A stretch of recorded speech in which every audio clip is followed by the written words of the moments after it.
एक मिसाल के तौर पे बताती हूँ कि घर समझ लीजिए एक टेलीविज़न का आप सेट ले जाएं किसी गांव में जिन्होंने कभी बिजली भी नहीं दी और उनसे कहें कि साहब इसके अंदर सारे दुनिया के चित्र आएंगे, तो लोग कहेंगे क्यों बेकार बातें करते, डब्बे में कहाँ से आएंगे ऐसे सबके चित्र। लेकिन जब उसको मेंस में आप लगा देंगे तो वो कितना अभिनव है, कितना सुंदर है, कितना गौरवपूर्ण है, ये दिखाई देगा कि नहीं। इसी प्रकार आप भी इंसान जो बने हैं बिल्कुल उच्चतर स्थिति में है, उत्तम स्थिति में। अब बस थोड़ा सा ही प्रवास और है जहाँ पर कि आपका कुंडलिनी का जागरण करना है और आपको वो स्थिति देनी है जिसे हम कहते हैं कि आत्मबोध। आत्मा का बोध होते ही न कि आप अपने ही बारे में जानते हैं पर दूसरों के बारे में भी जान जाते हैं। सबसे पहले आपके अंदर ऐसा लगेगा जैसे ठंडी ठंडी हवा आ रही हाथ में, और सर में से भी लगेगा ठंडी हवा आ रही, तालू में से। यही जो आपको हाथ में लग रहा है, पहला अनुभव, पहली मर्तबा आप इस परम चैतन्य को जान रहे हैं, महसूस कर रहे हैं, उसका आपको ज्ञान हो रहा है। इससे पहले आपने इसे जाना नहीं था। उसके बाद दूसरी स्थिति आती है जिसमें आप निर्विकल्प हो जाते हैं। जब आप इसको इस्तेमाल करने लग जाते हैं आपको आश्चर्य होता है, आप अपने हाथ से कुंडलिनी दूसरों की जगा रहे हैं, लोगों को ठीक कर रहे हैं और आनंद में मगन है। धीरे धीरे बिल्कुल आप निश्चिंत होकर के अनेक शक्तियों को प्राप्त कर लेते हैं और फिर आप निश्चिंत हो जाते हैं। आप में कोई विकल्प नहीं रह जाता, कोई शंका नहीं रह जाती, आप निर्विकल्प में उतर जाते हैं बहुत आसानी से। और उसके बाद आप लोगों को देने लगते हैं। पहले जब तक दीप में प्रकाश नहीं होता उसे जलाया जाता है, और जब दीप में प्रकाश आ जाता है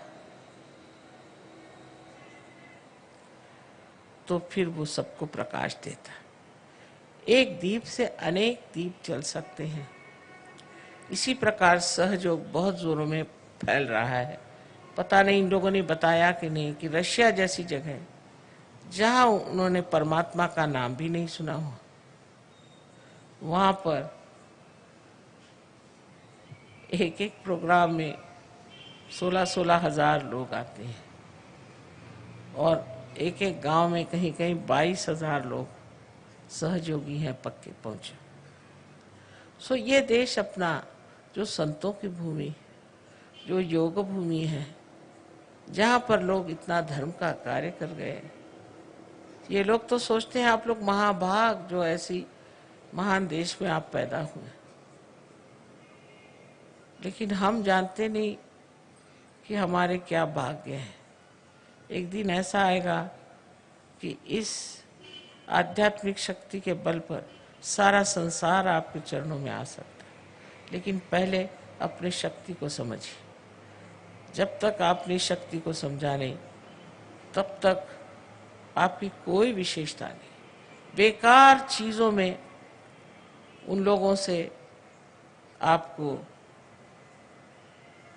कुछ भी कंपटीशन करने की जरूरत नहीं, कोई सी भी प्रतियोगिता की जरूरत नहीं है। सिर्फ आप अपनी आध्यात्मिक शक्ति बढ़ाइए, सारा संसार भारतवर्ष को जानेगा कि बहुत ऊंचा आध्यात्मिक स्तर का एक देश है और सारा संसार यहाँ आपके पास आएगा। आज ही आए हुए इतने लोग, इनको क्या जरूरत थी अपने अच्छे अच्छे घर छोड़ करके यहाँ अपने देश में घूम रहे हैं और इनको कुछ महसूस भी नहीं होता। मैंने कहा आपको कोई यहाँ तकलीफ तो नहीं होती? नहीं नहीं माँ, यहाँ तो आत्मा में बड़ा ही आराम है, इतना आत्मा का आराम तो हमको अपने देश में नहीं मिलता है। यहाँ लोग कितने अच्छे हैं और ये जाना ही नहीं चाहते। अपने देश की महत्ता हमने कभी किसी को बताई नहीं और जतलाया नहीं कि हम लोग क्या है। मुझे पूर्ण विश्वास है कि हैदराबाद में, जहाँ पर कि अनेक लोगों का संगम हुआ है, काफ़ी अलग अलग तरह के लोग यहाँ पर हैं और इस सब एक मिला जुला यहाँ का समाज है। इस समाज में दिमाग भी लोगों के खुल जाते हैं। तो आशा है कि यहाँ पर बहुत ज़ोरों में सहयोग प्रस्थापित होगा और एक दिन इस हैदराबाद से ही काफ़ी लोग बाहर जा कर के और सहयोग का प्रचार करेंगे। आप सबको अनंत आशीर्वाद।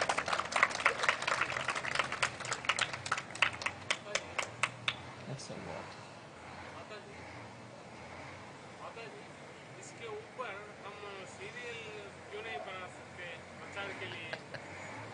अरे बेटा, एक बात सुन, सब बनेगा, धीरे धीरे सब बनता है।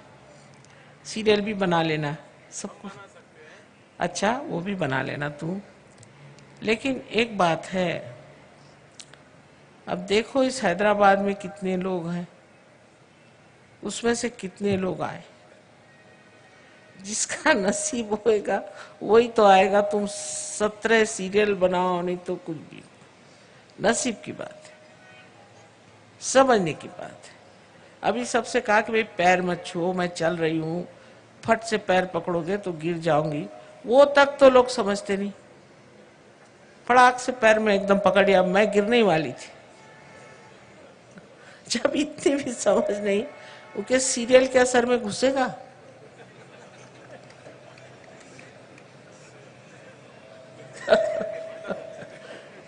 ये मैं ये कह रही हूँ, अब धीरे धीरे जब आप थोड़े जहाँ लोग जागरूक हो जाए, तब आप सीरियल बनाओ तो उसका मजा उठा लेंगे लोग, मजा उठा लेंगे। लेकिन नहीं तो क्रिटिसिज्म पहले शुरू। ये सीरियल, अच्छा खुश रहो, जीते रहो, तुमको अनंत आशीर्वाद है। पानी पर टेलीविजन वाले दिखाए तब। हम लेंगे माता जी परमिशन। अच्छा देखो,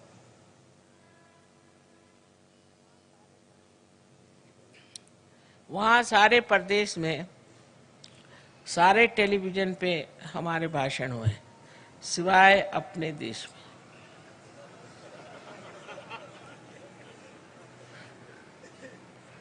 अब मेरी समझ में नहीं आता कि क्या करें। सारी दुनिया में हुए, ऐसा कोई देश नहीं जहां हम गए और उन लोगों ने हमें टेलीविजन पे बड़े अदब से बुलाया। इंग्लैंड में था, लेकिन अपने देश में नहीं।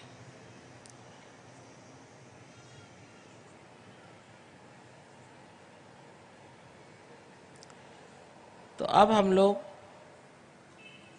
एक बात और भी होती है कि लोगों के मन में बहुत से प्रश्न होते हैं। तो आप लोग जो कुछ आपके प्रश्न हैं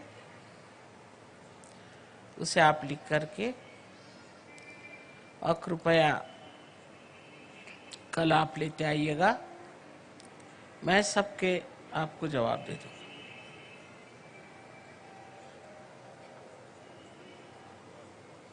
यहाँ रख दीजिए, कल जवाब दे देंगे।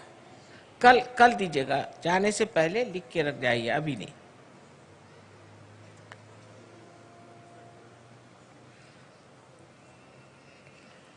प्रश्नों के बारे में एक बात है कि जो प्रश्न पर्सनल है उनकी बात छोड़िए, पर जो और प्रश्न है कि मैंने ये किताब पढ़ी थी, उसमें था, वो गुरु ने ऐसा कहा और फलाने में ऐसा लिखा है और ठिकाने में, क्या भाई लिख के चले गए, वो अब नहीं है। अब मैं बैठी हूँ, मुझसे पूछो। जब जिंदा होता है कोई तो उसको कोई नहीं पूछेगा। बाद में उसके मंदिर बनाएंगे, फलाना बनाएंगे, क्योंकि वो अब जिंदा नहीं है ना। और जिंदा जो गुरु बैठा रहेगा वो तो कहेगा कि बेटे तू ये क्या कर रहा है, तो जिंदा को नहीं मानना चाहिए। एक खास प्रिंसिपल है इंसान का कि कोई जिंदा हो तो उसको नहीं मानो मरने के बाद, क्योंकि जिंदा हो सकता है कि वो कहे कि भाई कि ऐसे नहीं करना चाहिए, वैसे नहीं करना चाहिए, उसको जेब में रख सकते हैं तभी होना चाहिए। अब रही बात सवाल जवाब, सो मैं काफी होशियार हूं क्योंकि अब 21 साल से ये धंधा कर रही हूं।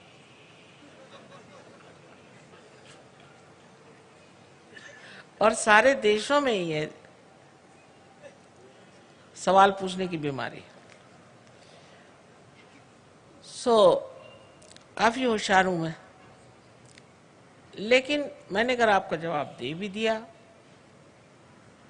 तो भी ये न जानिए कि आप पार हो ही जाएंगे, गारंटी होगी। ये एक जीवंत क्रिया है। सब्सक्राइब कीजिए कुंडलिनी जागरण को और प्रेस कीजिए बेल आइकन को, जिससे कि आपको मिल सके हमारी लेटेस्ट वीडियो सबसे पहले।